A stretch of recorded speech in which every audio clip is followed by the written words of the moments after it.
காவல் நிலையம் பண மோசடி வழக்கில் கைது செய்யப்பட்ட நல்லூர் காவல் நிலையம் சிறப்பு சப் இன்ஸ்பெக்டர் முரளிதரனை சஸ்பெண்ட் செய்து திருப்பூர் மாவட்ட கமிஷன் உத்தரவிட்டுள்ளார். கோவை மாவட்டம் பொள்ளாச்சி பகுதியில் சேர்ந்த பிரசாந்த் என்பவரிடம் காவல்துறையில் தருவதாக கூறி ஜெயராஜ் மற்றும் கிருஷ்ணராஜ் திருப்பூர் நல்லூர் காவல் நிலையம் சப் இன்ஸ்பெக்டர் முரளிதரன் ஆகிய மூவரும் கூட்டு சேர்ந்து பிரசாந்திடம் 25 லட்சம் ரூபாய் பணமோசடி செய்தனர். இதுகுறித்து பிரசாத் கொடுத்த புகாரின் பேரில் கோவை மாவட்ட மத்திய குற்றப்பிரிவு காவல்துறையினர் ஜெயராஜ் மற்றும் நல்லூர் காவல் நிலையத்தில் உள்ள சப் இன்ஸ்பெக்டர் முரளிதரனை கைது செய்தனர்.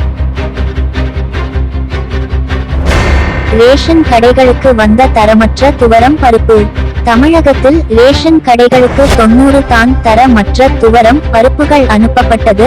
அதிகாரிகளால் கண்டுபிடிக்கப்பட்டு ஒப்பந்த நிறுவனங்கள் வழங்கிய அந்த பருப்புகளை அவர்களுக்கே திருப்பி அனுப்ப முடிவு செய்த அவர்கள் பொருட்களின் தரத்தை ஆய்வு செய்த பிறகு மக்களுக்கு விநியோகிப்போம் என கூறினார். தரம் இல்லா பொருட்களை அனுப்புவது தொடர்ந்தால் சம்பந்தப்பட்ட நிறுவனம் மீது நடவடிக்கை பாயும் எனவும் எச்சரித்து அனுப்பினார்.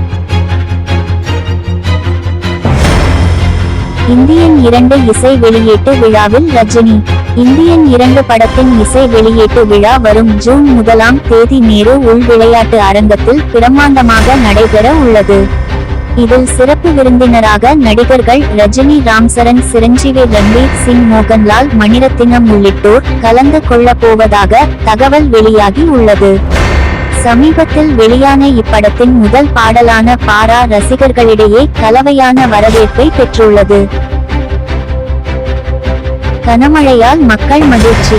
தமிழகத்தில் பல்வேறு மாவட்டங்களில் கனமழை பெய்து வருகிறது. அக்னி நட்சத்திரம் தொடங்கியதில் இருந்து தமிழகத்தில் கோடை மழை பெய்து வருகிறது. இந்த நிலையில் மயிலாடுதுறை, நெல்லை, சேலம், ராமநாதபுரம், தென்காசி மாவட்டங்களில் ஒரு சில இடங்களில் கனமழை வெளுத்து வாங்குகிறது.